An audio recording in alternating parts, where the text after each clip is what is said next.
Corporate headquarters buildings not only serve as the operational hubs for global companies, but they also stand as iconic architectural landmarks. These remarkable structures combine innovative design, functionality, and grandeur, representing the vision and influence of the organizations they house. So for today's video, we're going to explore 15 of the most incredible corporate headquarters buildings. Number 15. Lego. When you were a kid, you probably wanted to play with Legos all day and swore when you got older and didn't have to listen to your parents, you'd do just that. But as you got older and life took you down a few pegs, you realized that playing with Legos all day, every day, really wasn't an option. That is, unless you work for Lego in Denmark. Because when you're working here, you're surrounded by every type of Lego all the livelong day. Just watch where you step. The Lego office has an open layout that encourages not just interaction, but lots of play as well between coworkers. Lego wants those creative juices flowing at all times, and the only way to come up with the next best Lego set is to get your hands a little dirty. The meeting rooms are all in the same bright color as a Lego brick, and all come with the comfiest and coziest of furniture to keep people feeling calm all day to boost morale and product development. The entire place is designed so that literally anyone can just walk up to a box of Legos and go to town. And if that doesn't spell a great day in the office, I don't know what does. When it comes to the Lego offices, the company makes sure to give the employees the tools they need to build a great career. Number 14. Paloma Teamworks. Alright, the next office on our list stands out from all the rest. It's not because it does it bigger and better necessarily, but they managed to go above and beyond to make its employees feel at home on a tight budget. Paloma Teamworks in Los Angeles, California was working with a budget of just $40 per square foot. That's no easy task to say the least, but they managed to rise to the occasion and create something truly amazing. When we work within strict restrictions, that's when we become the most creative people. It's about making the most of what you have. So, what's going on at Paloma Teamworks? Well, they gathered a bunch of old shipping containers and customized each one individually and converted them to offices before adding them into a larger office space. The unique design makes for one of the most interesting office environments in the world, and it's just as cheap to run the place as it was to build it, which works out because Paloma Teamworks is a charitable organization specializing in raising money and putting together fundraisers, raising tens of millions of dollars every year for charity. You could think outside the box, or you can just rethink the box entirely. Number 13. Facebook.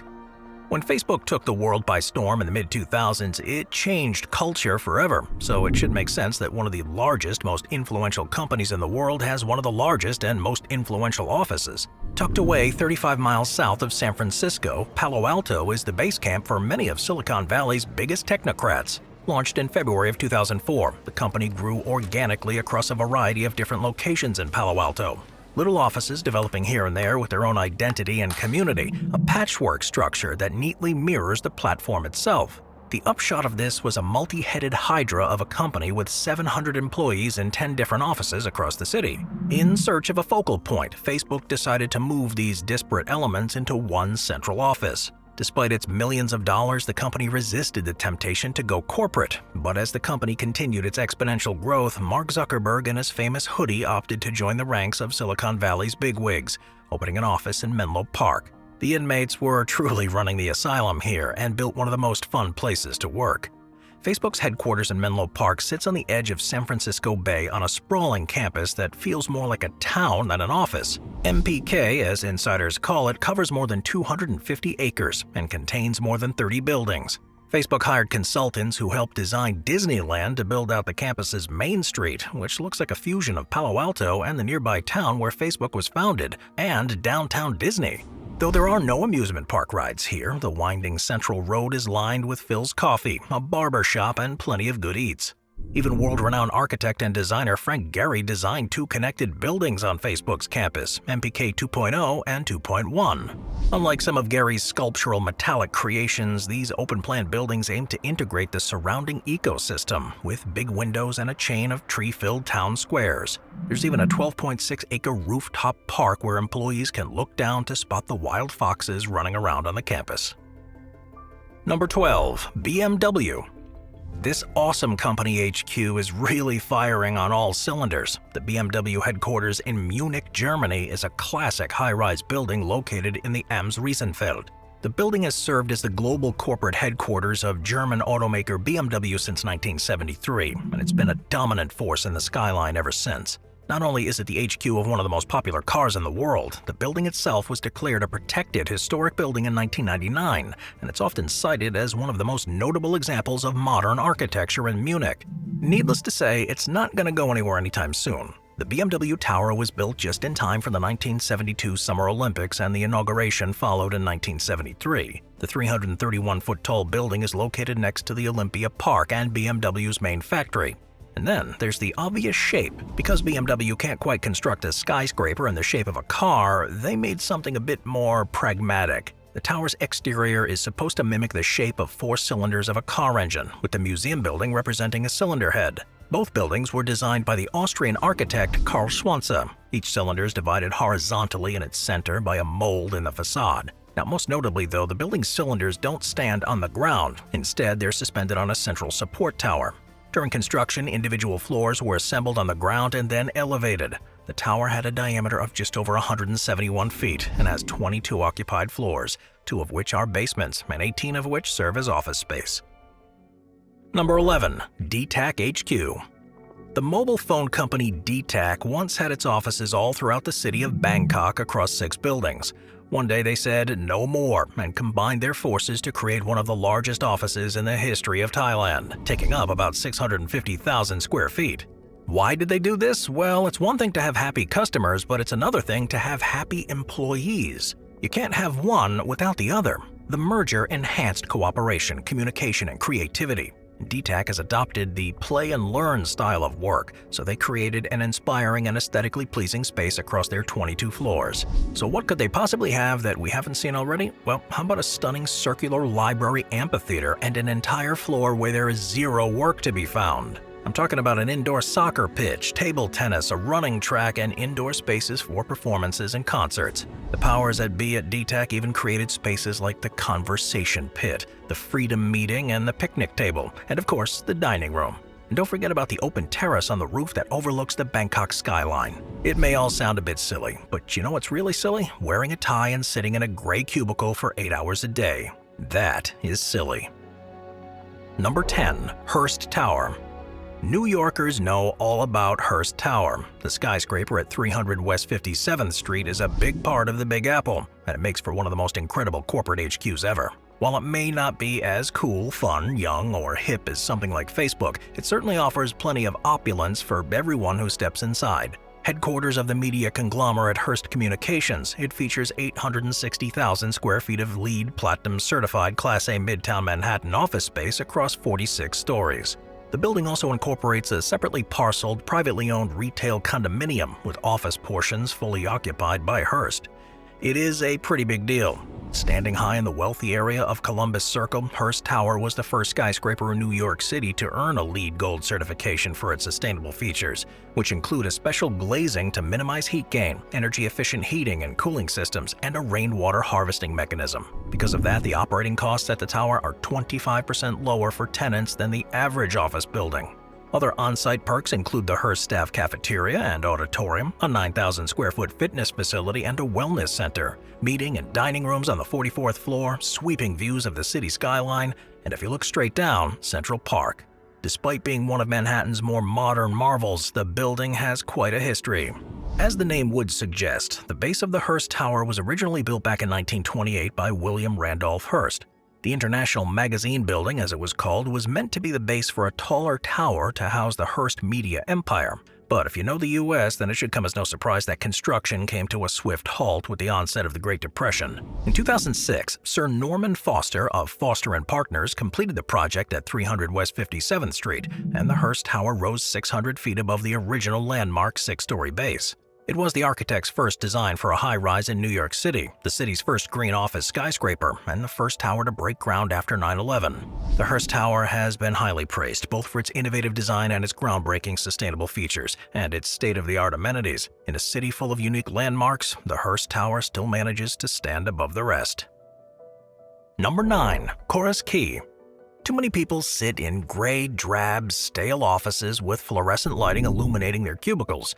But if you're working in Chorus Entertainment's Toronto headquarters, then you came to play. Sitting 8 stories high and occupying 475,000 square feet, mostly of commercial office space, Corus Quay is the headquarters for Corus Entertainment and the catalyst in bridging the abandoned divide between Toronto's downtown and the water's edge.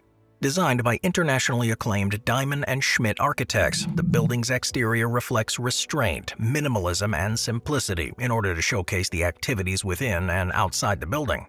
The height allows for unobstructed views of the lake from the surrounding developments. Within the building, the views of the lake and the Toronto Islands and access natural light are achieved by 6- and 8-floor landscape terraces and 30-foot-high glass doors that open the large public gathering space onto the lakeside promenade. As you work your way up each floor, you're given a better vantage point of this sprawling mini metropolis. But what goes up must come down, and that's where the fun really begins. Connecting the top floor to the open space below is a spiraling white slide, which provides faster and more fun alternative to the rear staircase.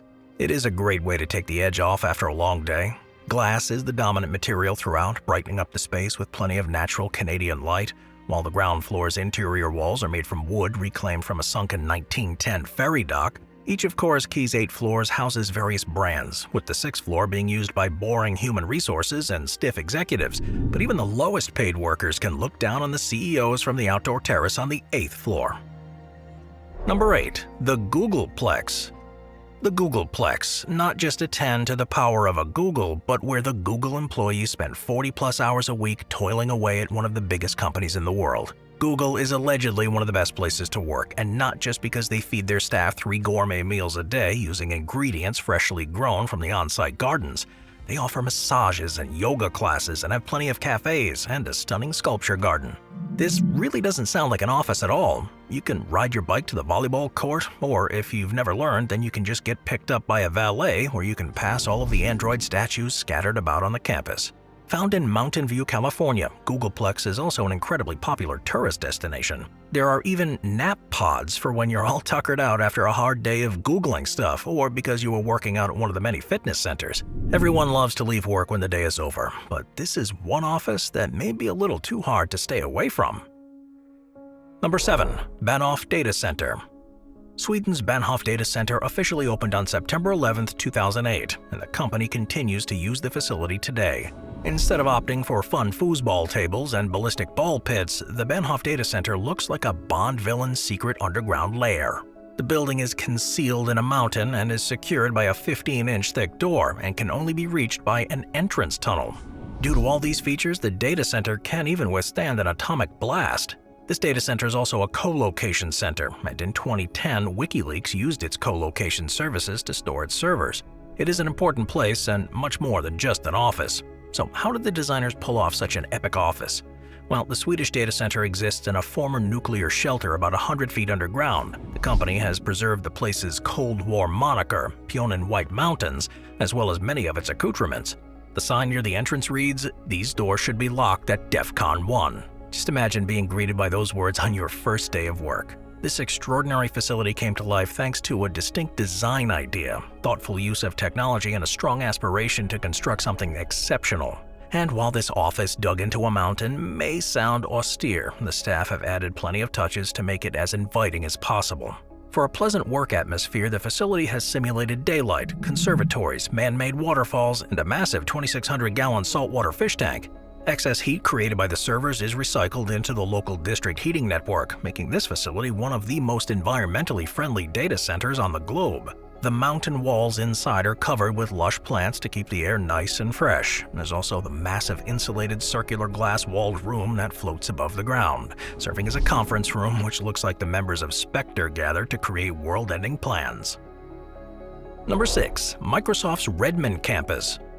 Most companies just have an office, but when you're as big as Microsoft, you have an entire campus. The Microsoft campus is the corporate HQ located in Redmond, Washington. Microsoft initially moved onto the grounds of the campus on February 26, 1986, shortly before going public on March 13th. The headquarters has undergone multiple expansions since its establishment and is presently estimated to encompass over 8 million square feet of office space and have over 50,000 employees. And as of November 2018, the campus holds 83 buildings, making it feel like its own little city. The offices have come a long way. The initial campus was situated on a 30-acre lot with 6 buildings and was able to accommodate 800 employees. There was even a pond between the original buildings nicknamed Lake Bill after Bill Gates, which was used for post-project celebrations, namely managers being thrown in after a successful launch. Over the years, Microsoft pumped billions of dollars into extension and redevelopment projects, and by 2009 the campus had a shopping mall, retail space, restaurants, a soccer pitch, and even a pub to blow off some steam after a long day.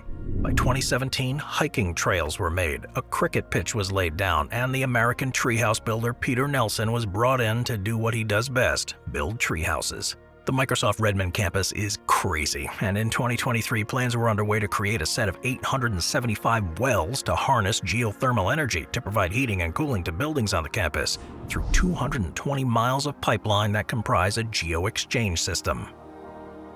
Number 5. Lloyds of London. One of the 1980s most recognizable pieces of architecture, the Lloyds building demonstrates many of the key traits of the high-tech architectural style that emerged in the UK in the late 1960s. The building, which serves as the headquarters of major insurance firm Lloyds of London, is distinguished by its radical inside-out aesthetic that sees all its building services banished to its exterior in order to create an uninterrupted space inside. Plainly put, these buildings look like it was ripped straight from a cyberpunk video game. In the 80s, it's what we thought the future would look like, I guess. The radical design for the building was the winning entry of an international competition held by Lloyds of London in 1978 for a new headquarters to accommodate its recent and future growth. Top-notch architects poured in from far and wide, but it was Richard Rogers who would win the day. He designed a rectangular office block that rises at its highest point to 14 stories, wrapped around a 200-foot-high atrium called the Underwriting Room. On the outside, the office block is attached to 6 service towers that fill the margins of the plot and host all of the building's services from firefighting to evacuation and air circulation to plumbing. The Lloyds building is built with a concrete frame and steel is used as the prominent cladding material for the service towers. Inside, structural granite concrete columns are visible in the room and stand in contrast to the lightweight appearance of the building's steel and glass facade. At the center of the building, the room is a vast space topped with a large barrel-vaulted glass roof that brings in natural light into the building. The incredibly unique design makes Lloyds of London one of the most interesting company headquarters in the world, and it's definitely worth a visit for those looking for something to do in the city. Number 4. The Parliament of Portland. Portland can only be described as chill. It's a beautiful city where people like to keep things super laid back, and that includes work too. The Portland-based design agency Parliament knows just how important it is to keep their staff happy, comfortable, and still wanting to work there. So they've taken great measures to ensure everyone's in good spirits from 9 to 5. But instead of packing the place to the brim with games, 10 different kinds of coffee, and all sorts of snacks, they've opted for a more eco-friendly approach. Much of the office design revolve around reclaimed and recycled materials like street signs, wood from barns and churches, and even a salvaged pizza oven. At Parliament, one person's trash really is another person's treasure. But don't be fooled, because the space is anything but dirty. There's a lot of attention to detail when it comes to furnishing and refurbishing all these recycled items, so everything does really pop. And you know what the icing on the cake is? The bearskin rug. I guess you don't have to be rusty to be rustic. Number 3. Nike's Oregon World Headquarters. The Nike worldwide headquarters in Oregon spreads across 286 acres and more than 75 buildings. It's here that Jordan lovers and sneakerheads can visit the lobby of the Jordan building to drool over a collection of one-of-a-kind sneakers. Or maybe you want to check out that replica Pebble Beach number 18 tee box and subsequent green just 350 yards away. Or tie back to a bit of Nike's New England history and stop in the Boston Deli inside the Joan Benoit Samuelson building. A sports bar with a treasure trove of signed athlete photos and memorabilia, much of it dedicated to Nike co-founder Phil Knight. Many of the buildings in the Nike campus are named after sports heroes, and 281 bronze castings of athletes dot the property forever in greatness. It feels kind of like a museum more than an HQ. The campus first laced up in the 1980s with 69.5 acres, but quickly grew after opening in October of 1990 at 1 Bowerman Drive, with 8 buildings. Knight's plans from the beginning was to name the buildings for sports figures key in Nike's growth, starting with Joan Benoit Samuelson, Dan Fouts, Bo Jackson, Michael Jordan, John McEnroe, and many more. But as the company grew, so did the campus, and as new athletes took over the world in a pair of Nikes, the company erected more and more buildings. Nolan Ryan, Ken Griffey Jr., Jerry Rice, they all have their name literally cemented in history. The Mia Hamm building really kicks some grass, as it's home to the Nike Sport Research Lab, the prototype center that makes gear for Nike's biggest stars. And in 2022, the shoe conglomerate opened the largest building on the campus, the Serena Williams Building, a 1 million square foot, one-story structure dedicated to new and improved designs. Number 2. Apple Park. Just about rounding out our list is easily one of the most well-known corporate headquarters in the world. Cupertino's Apple Park opened to its employees in April of 2017, replacing the company's former base of operations at 1 Infinite Loop, which had been around since 1993. This HQ is insane before you even walk through the front doors. The main building has a circular design and has earned the nickname the Spaceship, and is surrounded by half a square mile of housing units that house more than 12,000 of their employees. The late Steve Jobs wanted the site to consist of plenty of green space with drought-resistant trees, and the center courtyard even has an artificial pond. Employees come inside and have their morning coffee at the 3-level cafe that can accommodate up to 3,000 people before filing into the 1,000-person capacity auditorium. Aside from the open floor plans of the offices, there's the gymnasium and wellness center and even healthcare clinics for when employees have worked a little too hard and come down with something. There are even 1,000 bikes for employees to use to cycle around the campus, not only to help them get to meetings faster, but also to help promote some level of exercise. Number 1. Skywalker Ranch. Not that long ago, in a galaxy not so far away, George Lucas changed culture when he created Star Wars. Audiences had never seen anything like it, as he mixed the samurai epics of Akira Kurosawa, the spaghetti westerns of Sergio Leone, and the sci-fi musings of Buck Rogers to create something truly groundbreaking. But Lucas and his company, Industrial Light and Magic, created much more than a new universe. They built the Skywalker Ranch. The ranch, a complex of 14 buildings presided over by a sprawling, turreted, creamy white 1985 Victorian-style house, is the headquarters of key components of the Lucas Empire, most notably Skywalker Sound, the groundbreaking post-production facility masquerading as a brick winery swaddled in ivy. A world within a world with some 250 employees, the ranch includes a bed and breakfast guest complex for visitors to Skywalker's famous sound stages and post-production studios. But make no mistake, your average tourist isn't staying here. People like directors James Cameron, Philip Kaufman, and Clint Eastwood have all spent a weekend here, putting in hard work to help create some of their more notable projects. Skywalker Ranch also has 3 restaurants, a health club with yoga and Pilates classes, a 7-acre olive grove, a 35-seat theater, an organic garden, horses, goats, chickens, a herd of Texas Longhorns, and a Vietnamese pot-bellied pig named Betty Boop. Grapes from the Skywalker Vineyard, perched high above Lake Ewok, are plucked and brought north to his buddy Francis Ford Coppola's estate winery in Napa Valley, where they're bottled as Viandante del Cielo. And if you know Italian, you'll know that translates to Traveler of the Sky or Skywalker. Skywalker Ranch is a quiet place where many Western film greats come to work, play, and engage in the occasional lightsaber duel with the man who started it all. I'll see you next time. Watch our binge-watching playlist if you'd like to watch all of our most popular top 15 videos. Grab a drink, grab a snack, and get ready to binge. The Top 5 show has launched channel memberships. Thank you to our channel members.